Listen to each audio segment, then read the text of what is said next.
Silence is golden. I have the house to myself. Well, Bella's here. It probably won't last very long, but oh, how lovely is it? And yes, the topic of silence that I was talking about in my video, Hymn to the Silence. There's been some other great suggestions coming in terms of songs. The Sound of Silence, of course, Simon and Garfunkel. Enjoy the Silence, Depeche Mode, many others. But that's not what I want to talk to you about today. I want to re-record a video that I made in my car this morning on the way back from taking my daughter to work. I'm just going to light a candle. And I did 20 minutes of this video. I'm going to repeat what I was talking about, which is linked into respect for the elderly, actually, amongst other things, and what we can continue to learn from this situation that we've got going on in our world with coronavirus, COVID-19. And then somebody rang me on my phone, which what that does is it just, it stops the recording. So maybe I was a little bit too, maybe it was a bit too heated. The way I was saying it wasn't quite right. So I'm going to just be a bit calmer in this because it is a subject that actually I feel very passionate about. It's a very strong message that's coming through from Archangel Metatron. And it might not be pretty for some people's ears to hear. The first thing I want to say is that I want you to understand maybe the way that I work, which is that I have a boss, and that boss is this guy behind me, who doesn't necessarily look like that. That's just one depiction. Doesn't even have to take a form with wings, but is an angelic frequency, an angelic energy in Metatron, and he's the boss for me. And the way it works, I've learnt this over the years, is he just gives me subjects to look at, talk about, and bring teaching forward on. And I have learnt that I really can't predict week to week what I will be talking about at all. So next week we might be onto something completely different, or we might not, because he is wanting me to continue to talk about what he is saying are the opportunities rather than the lessons. Okay, it's a different way of looking at it. The opportunities that are being presented to us with this pandemic that is going on in our world. And this is in addition to the other longer video that I've made. It's also in addition to the post I put up on my Facebook page, Angelic Celestial Colours, yesterday, and my community page on YouTube. If you don't know where the community page on YouTube is, go to my homepage for YouTube, which is Amanda Ellis. Go to the community tab, tap on there, and there are messages that when I need to get a message out quickly, I put it there. And in that I was talking about what we're calling the Meta Pirate spray, which will be a spray with a number of antibacterial oils in it. I realise that this is a virus, but anyway, we are fighting it with an old-fashioned recipe with our own twist that has been used since the Middle Ages to ward off, or help to ward off, that which seeks to attack us in terms of our immunity. So that's just one thing, and there are many other things that I've been talking about in terms of things you can do to help yourself. I'm not going to go over that, okay? We have to do the work. I'm putting the work out there. It's for you whether you want to watch it or not. You don't have to, of course, but it is all out there if you want to look for it. This is the next stage, the next bit of the teaching, really. And I want to focus in on, I want to comment, let's just get the words right. I'm commenting on some of the commentary that I'm seeing online and from people who are basically wanting to dismiss the virus that is in our midst as being something that we don't have to necessarily concern ourselves with too much, because we are not in one of the groups that is going to be particularly affected by it. I haven't got the statistics to hand, you can look at that yourself, but I do know roughly that the vast majority of people out there will be fine even if you get it. You will recover, and you may even have very mild symptoms to the point you don't even know you've had it. The thing is, you can also be a carrier, which then means you can infect somebody else who is more vulnerable.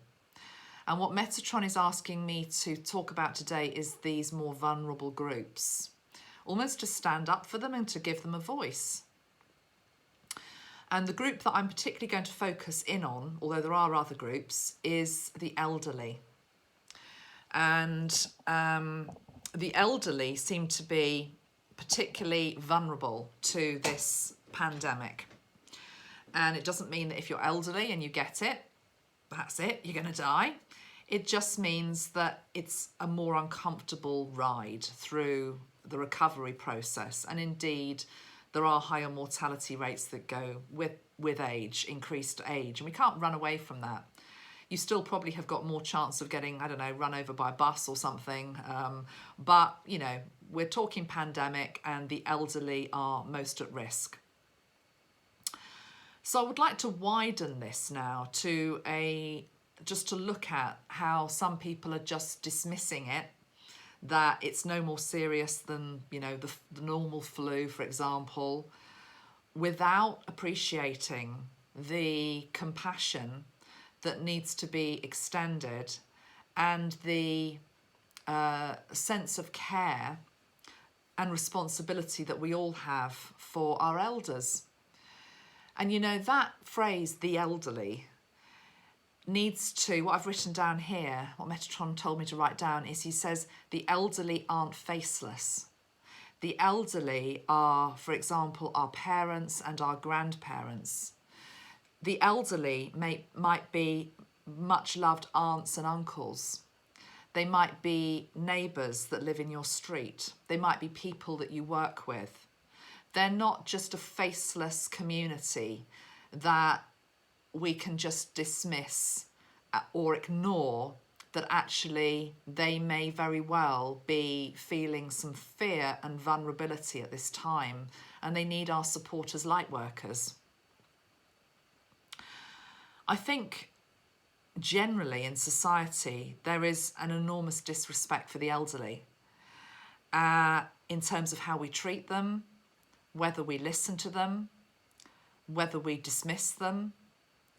And, you know, that's a bigger subject in itself, maybe for another day. But I do feel, and I have personally been triggered myself by some of the commentary that I've seen, which is just trying to sweep away the reality that is in our midst, which is that there is a pandemic going on, and there are certain sectors of society that are particularly vulnerable.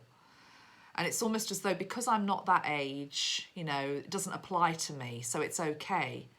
But yet it might affect somebody we know who are within our family groups, our community groups, or, as I say, our neighbourhood. And I think we should be caring a little bit more about them and talking about them a little bit more. Where I live, I've got a lovely old boy, as I call him, who lives behind us. Tom, he's called. And Tom is a naval officer from the Second World War. And he's in his 90s, and he lives with his wife, who is a similar age. They are completely independent. You see Tom still going out down the road in his motorised scooter to the shops because he wants to. Way before coronavirus, you know, last year I was chatting to him about something, and he was just talking about the importance of staying well and how, you know, he was never going into a hospital. You know, it's just this sense of just wanting to look after himself. And people like that, and their history and their story and their wisdom and their experience and what they've lived through, They're really important members of our society. I was in a traffic jam yesterday, and as I was sitting in the car, an old lady walked by on the other side of the road, walking to the shops, and she was completely and utterly hunched over. She, you know, so hunched that she couldn't anymore look up and be able to see the sunshine. She was always permanently looking down at the pavement because of her back. And she was going to the shops. It was pouring with rain. She was tiny, absolutely tiny. And my first instinct was my heart opened for her. And I was like, oh, look at her. And then the next instinct was actually, Metatron said, no, look at her, look at her. And what he meant by that was look at her strength. Look at that determination that she's got. She's going to make it to the shops, because for her, that's the highlight of the day, you know, that interaction.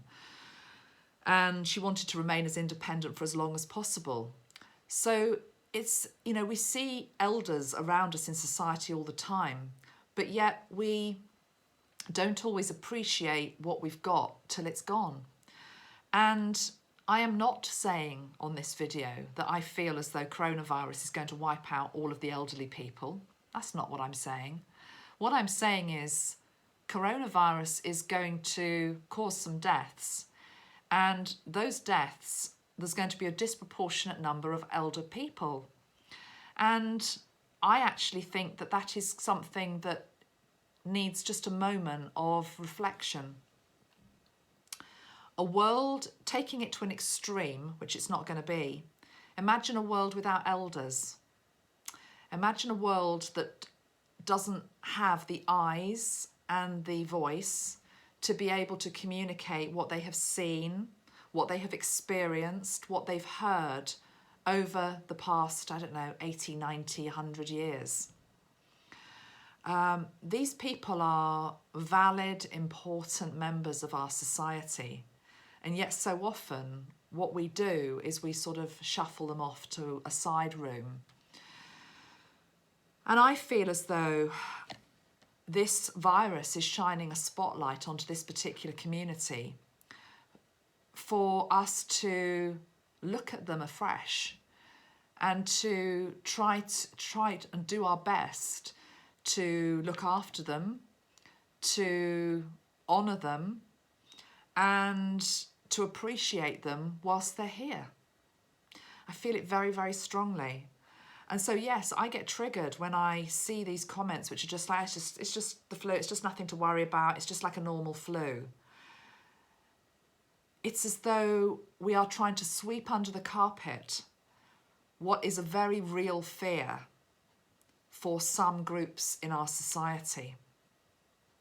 And if you are in your 80s, male, diabetic, with high blood pressure, you know, whatever the other things are that put you into the high risk group,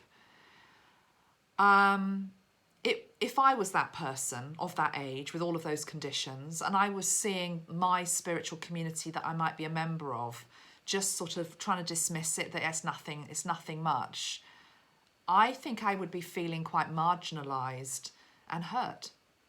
And so I'm standing up for them. And I hope you do too. And I think what that means is maybe just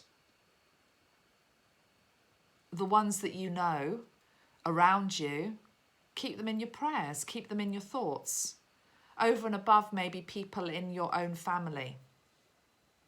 People, as I say, who might be your neighbours or in your communities. Yeah,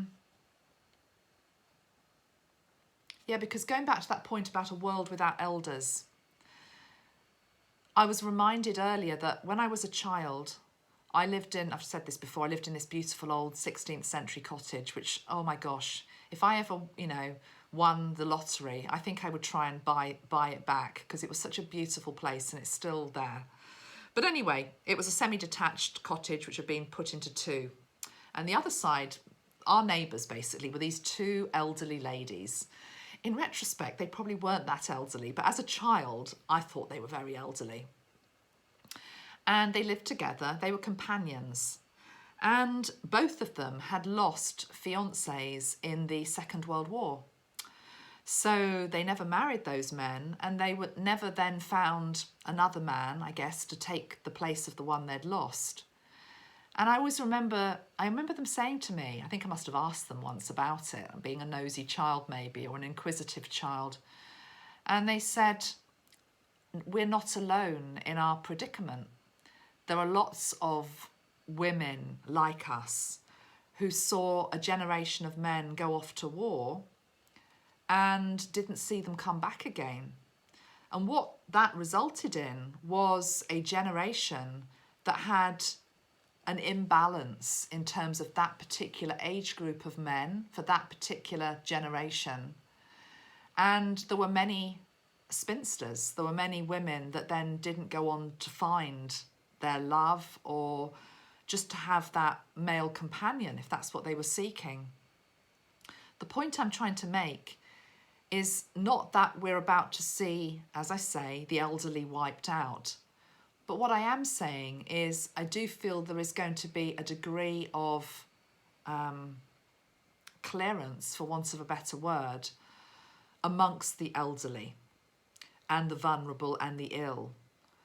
And very similar to this situation with where there was almost like a gap. There was like a gap in the population where there should have been these young, healthy, fit men, you know, in their, 20s, 30s, 40s, whatever, coming back from war, taking their place again at the family table. They never came back. There was a permanent hole there. And it was a chasm, it was a gap, that it was a vacuum. And in the same way, if suddenly tomorrow all of the elderly in our world weren't there, which is not what I'm saying is going to happen, but just taking it to the absolute extreme, we would be very much poorer for it.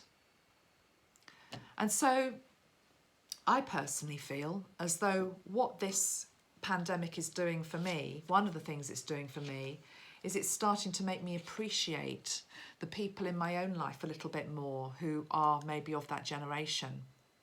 You know, it's 1:30 here. I haven't done any work today because I've been out with my mum all morning, you know, making sure she's okay, doing her shopping. And rather than some days, if I'm honest, you know, feeling a bit run ragged with it and sometimes resentful as well, if I'm being perfectly honest, today I really took a moment to appreciate how lucky I was to be able to take her shopping, you know, and to help her put the bags into the car because she can't manage it, and to help her pack the shopping at the checkout because it's all getting too fast for her and she gets flummoxed, you know. So rather than being impatient and resentful and like, I've got other things to do, it was like, no, this is wonderful that I have this moment to just be with somebody who is more elderly, who needs my care, who needs my love, who needs my attention. And it's brought a greater sense of appreciation. And I think that's what it can do. So that's point number one. Point number two I want to talk about in terms of coronavirus is I want to again counter something that's out there. This isn't dissing anybody else's work. It's just the fact that I feel that I need to say this. I also need to say this with regard to my own work as well, because I don't want to be accused of this. Anything that I put out there in terms of support or help linked into coronavirus, COVID-19, is an additional help on top of, conventional guidance. It's not a case of throw the baby out with the bathwater. It's a case of following proper guidelines that are out there set by the World Health Organization, as well as any government. And it's also about common sense, you know, washing your hands, things like that. And the point is, you're doing these things, again, not just for yourself, to try and protect yourself, you're doing it to protect those vulnerable groups. We're back to the elderly, for example. So even though it might not affect you, it might affect the person that you can pass it on to. So there is this sense of responsibility that we all need to get to, and a sense of coming together and working together to help everybody else. So anything that I put forward is in addition to the advice that's coming out from the World Health Organization. That's a given. I hadn't said it. I assumed that people probably would realise that, but in case they haven't, it is. But the other thing I'm noticing a lot is a lot of sort of talk about if you stay in alignment and you stay in the right vibration, you're going to be fine. I myself said yesterday on my video, I talked about putting the cube around yourself, imagining yourself inside the cube, okay?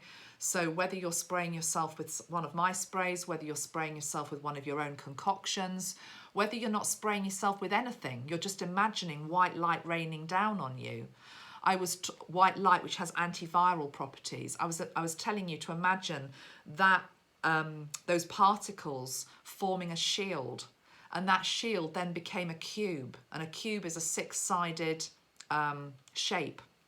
You see yourself inside the cube, and the cube gives you some form of protection, and it's about helping you to stay in the right frequency, to help you stay aligned. But even in addition to that, it is still difficult for all of us to stay in complete alignment every moment of every day. And what I don't want to be party to, I'm going to say it very clearly here, what I don't want to be party to is any message that's coming forward, which is that if you somehow catch this, okay, somehow you weren't 5D enough. That's the truth of it. You know, that because I can feel it's going to come in down the line. I'm being shown it coming in down the line.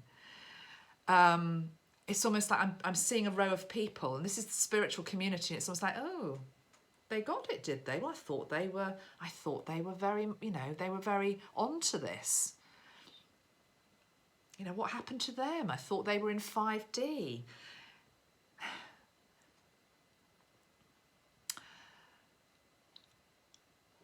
Do you know how easy it is to knock yourself out of 5D? I think probably most of you do. Because let's be real here. This is the thing. Metatron is an energy which is very real. It's a very grounded, practical energy, which is why it's so perfect for these times. This is why he's giving us the tools to help us stay in alignment, to stay in frequency. But even with that, he knows that we're human beings and we can still knock ourselves out of it very easily. And if you think, no, I'm very able to stay in my bubble, well, let's just bring a couple of controversial subjects up, shall we? Let's name a couple of controversial politicians of the day. Let's see how easily you stay in alignment.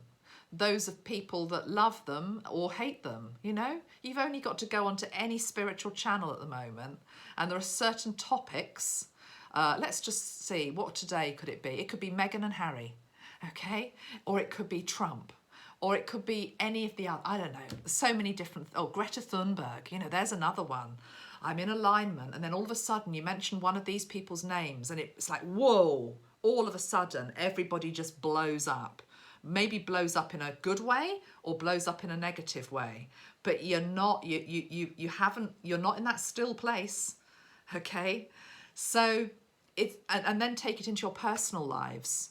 Somebody triggers you at work, your boss does something, your partner does something, your child comes home, your teenager comes home drunk or something, and all of a sudden you think you're in your 5D bubble and suddenly you're not, suddenly you're feeling very 3D again, because we're doing this dance the whole time between these different vibrational states.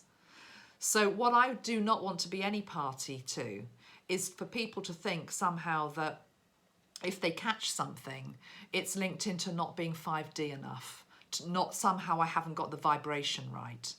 We're all doing the best we can. And I think this is also why Metatron is giving us so many different things that we can do, some of which are quite, it's all energetic because everything is energetic. But what do I mean? I mean, almost like a healing art in itself. So for example, whether you're working with the Merkaba, whether you're working with visualization, And some of it is very practical in terms of, you know, for example, I don't know, eat garlic or take a supplement, you know, eat healthily, get yourself some exercise, you know, look after the immune system. There are many different approaches to this, to keeping yourself well. So I felt I just had to say that, because I can just feel this like swirling energy in the spiritual community, which is somehow that, you know, this is almost like a badge of honor. If I don't come down with it, it's like a badge of honor that somehow I'm more 5D than you. Well, that's just nonsense, because also sometimes illness is there to teach us something. Sometimes the soul actually wants to experience something, and that's why illness can come in. Not always, but it can do. And I know what I'm talking about there. I've got clients, I've got friends who've gone through very serious conditions, some of whom are watching me right now and nodding their heads. I know you are. Who would say, you know, that disease that I got, or that condition, I have learned X, Y, Z about myself, about others. It's shown me something, you know. So remember that everything is multidimensional. And we can't be one-dimensional in terms of how we look at any subject, whether it's something like coronavirus or anything else. I thought I would pull some cards from the Metatron deck, and actually I pulled them this morning because, as I say, I was trying to do this in my car this morning. I will show you what I got, but I think I'll then put them back, and I might just pull one more. I got the card of healing. So this is Metatron also reminding you, and this is true for anything, not just COVID-19, to use the rainbow frequency, okay, to use all of the colours of the spectrum. And really, that I don't really need to say anything else other than just show you this card, because what this is showing you is that when you ask for healing, it doesn't matter if you're a healer or not, you all have the ability to heal. You all have the ability to self-heal, and you all have the ability to open your mouth or to silently say in your head, please help me, Metatron. And by doing that and surrendering, what he does is he brings down these beautiful rays of light over you and through you, which help to heal the body and also help to soothe the mind, okay? So that was the first card, which is just a nod to the power of colour, the power of light, and really the power of Metatron to be able to heal. The next card that came out, and it came out twice, was Indigo. And this is the card which talks about mystery and mastery of life. I think that another aspect to this virus is it's teaching us a level of mastery. I think that it will be showing our leaders for who and what they are. And that will apply to all leaders, okay? And not just political leaders. There's a great guy in the UK, and he is the Chief Medical Officer. And I'm actually going to give him a shout out, because he is a star. He's been on the TV.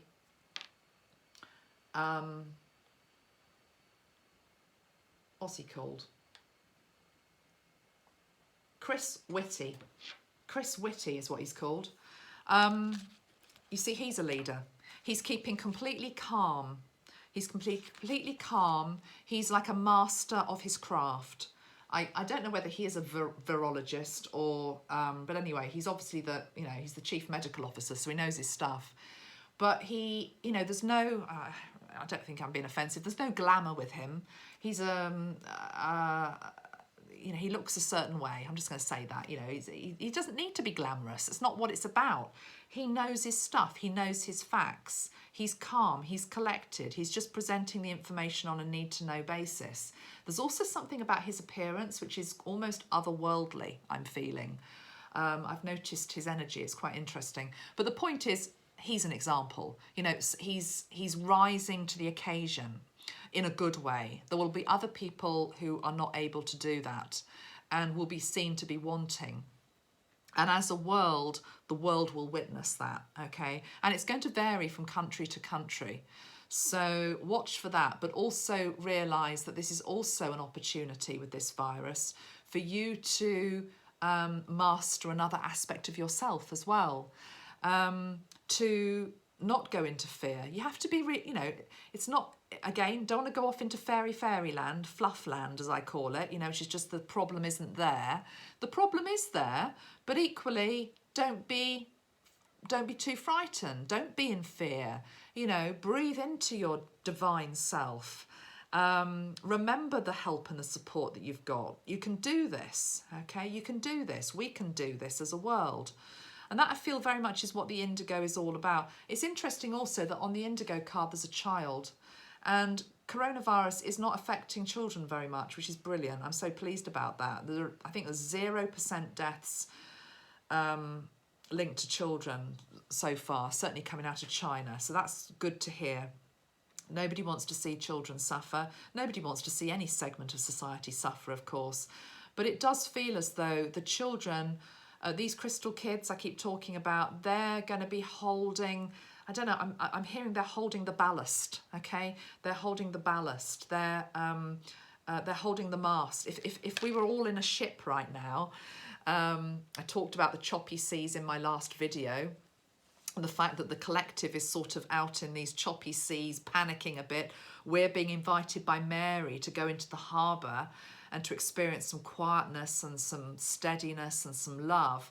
But I feel as though some of the children energetically are, when I say they're out in the choppy seas, what I mean by that is that an aspect of their self, part of their multi-dimensional self, is out there.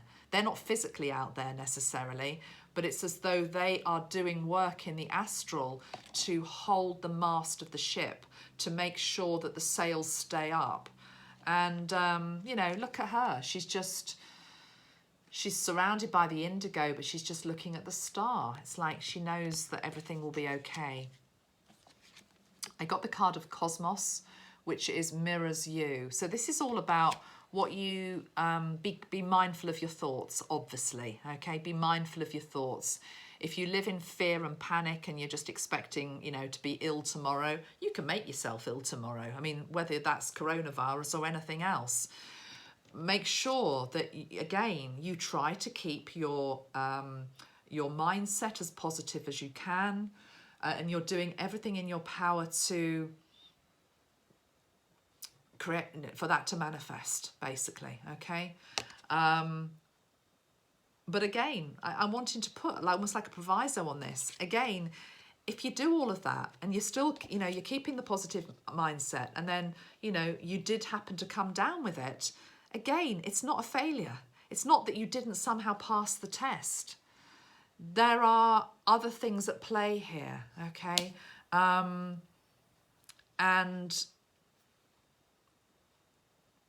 Okay, thank you, Metatron. What he is saying is you might be the person that is being asked to demonstrate calmness to others. There is actually a UK guy who was stuck on a cruise ship outside Hong Kong with his wife, and he's been in the paper a lot over the last couple of weeks, and he was doing like these daily bulletins out of the ship, and they had coronavirus cases on the ship. People were being taken off. And he kept doing these update videos, and it was all quite upbeat. And then he came down with it. And everyone was like, oh no, he's got it. And he was carted off to a hospital in Japan, and it all went silent. And then he sort of came back. He says, okay, I'm all right, you know. So again, remember, you might be one of those people that you could come down with it to demonstrate it's okay, you know, I'm all right, I've got it, I've got a bit of a cough, you know, I'm feeling a little bit, you know, wheezy or whatever the symptoms are with you, but I'm okay, I'm doing all right. You're showing people that actually it's okay, it's nothing to fear. Still have to maybe self-isolate, and in terms of looking after that 5% of the population that if they got it, it would be more serious. But, you know, you might be one that's asked to model self-care and self-awareness through this, okay? Yeah. Oh, let me just have my coffee. It's gone cold. Oh no. Oh no. Anyway, I'm going to have it anyway. Hey guys, I'm doing so well. I've lost 7 pounds. My cleaner just came and she said, wow, she said, I can see it. I can see it as well, actually. My clothes are getting looser. And I'm just saying that because the thing is, for me, it's self-care. I'm looking after myself a bit better. And I've always been lucky in that when I actually follow through, I'm fortunate, I tend to see the results quite quickly. So my coffee is being used as, it's not quite the cake I would have had for pudding, but it's, you know, it's something. Next two cards that came out from Metatron this morning. This was an obvious one to me. It shows the family. But here, this is the family. This is the human family. This is the human family. And it goes back to my point earlier that every single member of the family is valid and is important and is needed. Okay? And it's like you look after the whole family. You don't just sort of say, oh, it's okay, it's not going to bother me and nothing to worry about. No, you know, where is... yeah, he would be the older person in this picture. You know, you look after him. And actually, it's interesting. He's the older person in the picture here, but he's actually the one that's got the child on top. He's got her piggyback. The child is on piggyback. So I like that. There's a nod to what Metatron was saying a few months ago, some channeling that I did, which was New Earth was going to be, the elders were going to be really important and the youngsters were going to be really important.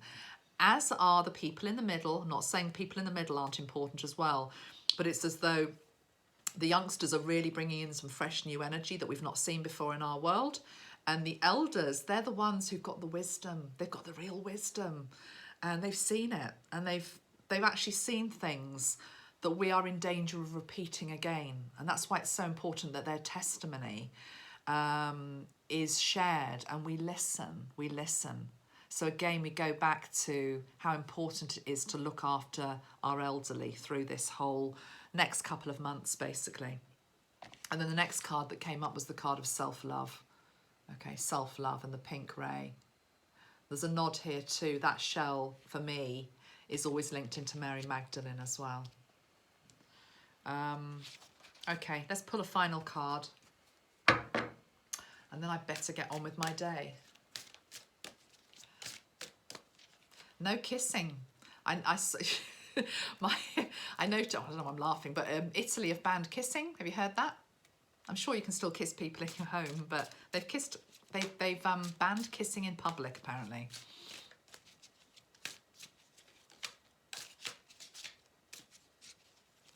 That's interesting. I just suddenly remembered, was it Judas who kissed Jesus on the cheek? When Judas betrayed Christ, the sign was that he would go to Christ and kiss him on the cheek. I'm pretty sure I'm right in that.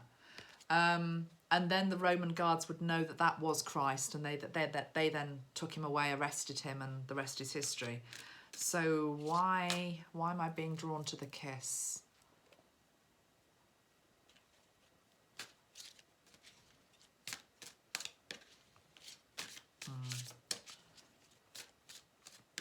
Where do we betray ourselves? Where do we allow ourselves to be betrayed? And that's deep.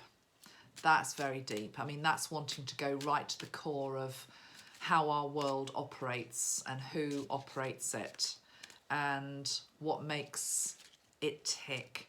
You know, one of the things I've written down here in my little notepad this morning was, I think, another opportunity, I'm not going to say lesson, opportunity here with coronavirus and COVID-19 is that it will be presenting to us as a world that healthcare should be a universal right for everybody.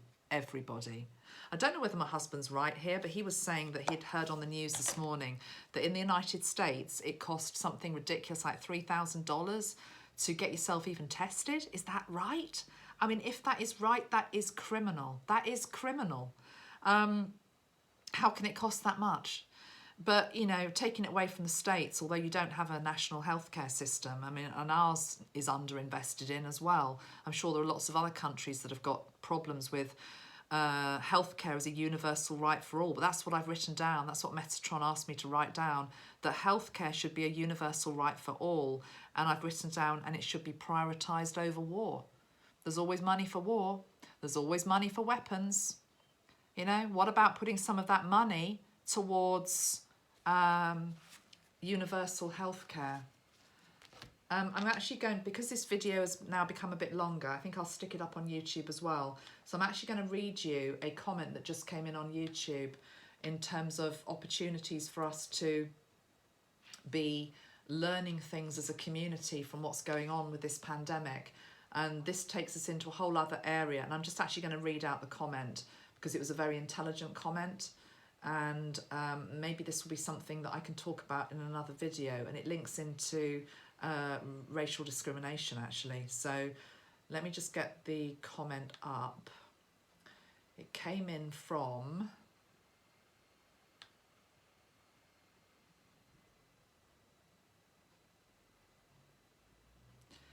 Afsha Malik. I hope I'm pronouncing your name right, Afsha. Afsha Malik.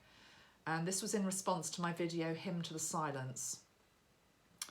Thank you, Amanda. That was a lovely message, but I really feel something is not being talked about. Yes, we need to look at how we treat others.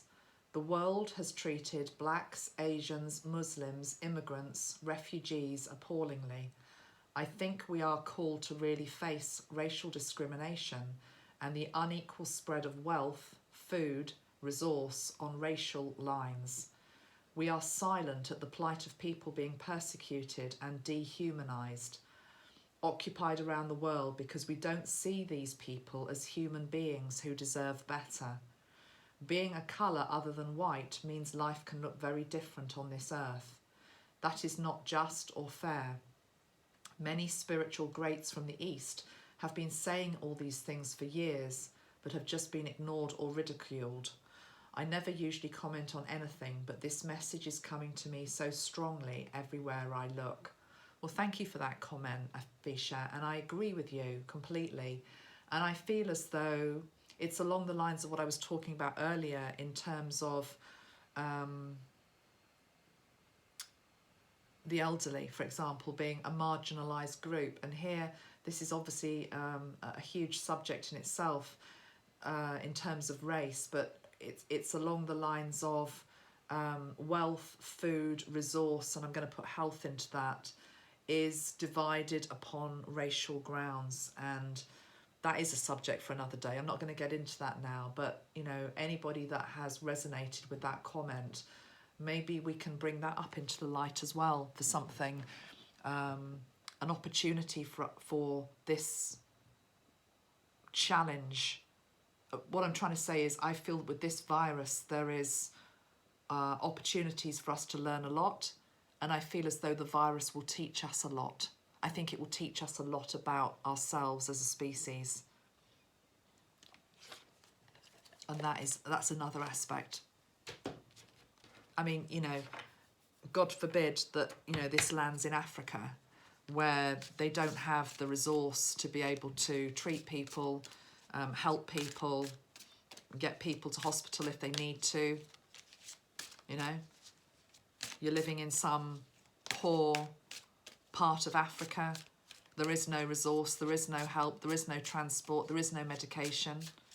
How lucky are we to be facing something that we might find a little bit scary, but yet we're living in I'm certainly living in the UK, one of the richest countries on earth, with a hospital 10 minutes down the road, with a doctor 10 minutes down the road, supermarkets 10 minutes down, you know, etc.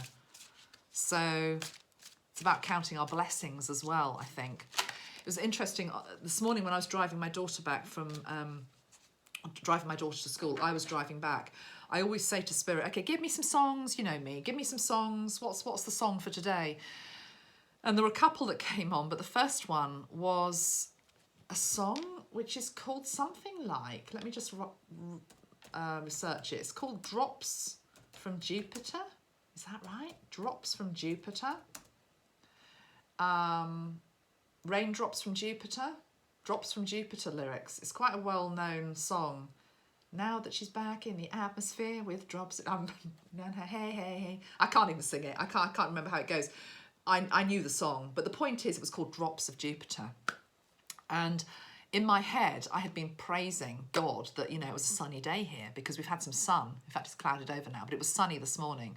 And we have had so much rain and so much cloud. And I was just like, thank God we've got sunshine.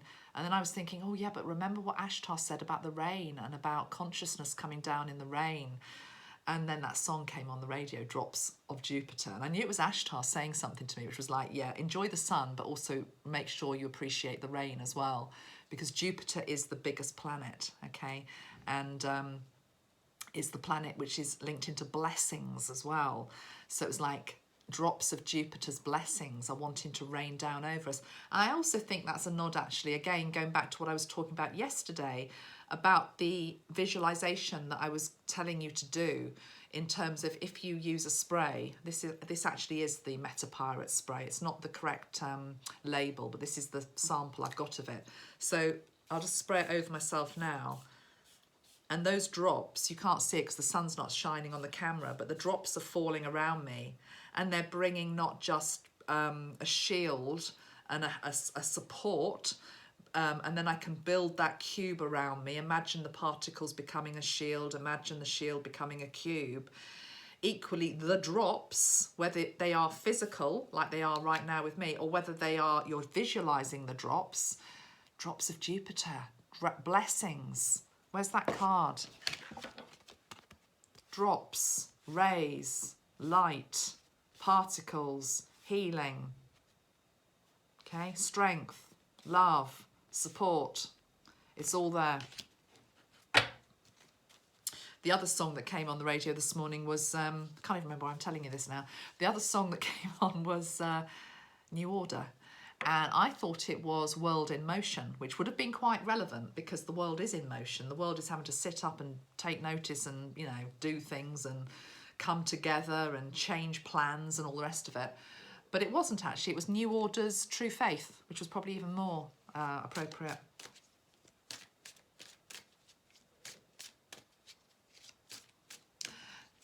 Drops of Jupiter is a song by Train. And here's the first verse. Perfect, actually. Now that she's back in the atmosphere with drops of Jupiter in her hair, hey, hey, she acts like summer and walks like rain, reminds me that there's a time to change, hey, hey. But tell me, did you sail across the sun? Did you make it to the Milky Way to see the lights all faded and that heaven is overrated? Tell me, did you fall from a shooting star, one without a permanent scar? And did you miss me while you were looking for yourself out there? If that's not an Ashtar song, I don't know what is. Okay, Ashtar likes music just like Metatron does. Okay, got a competition on then. Who's going to come up with the best songs? Right, let's have a final card. We're going into the weekend here. I better sign off, actually. I think I might be supposed to be talking to somebody at 2 o'clock. It's 5 to 2 now. Let's do a final card for you. Final card from Metatron.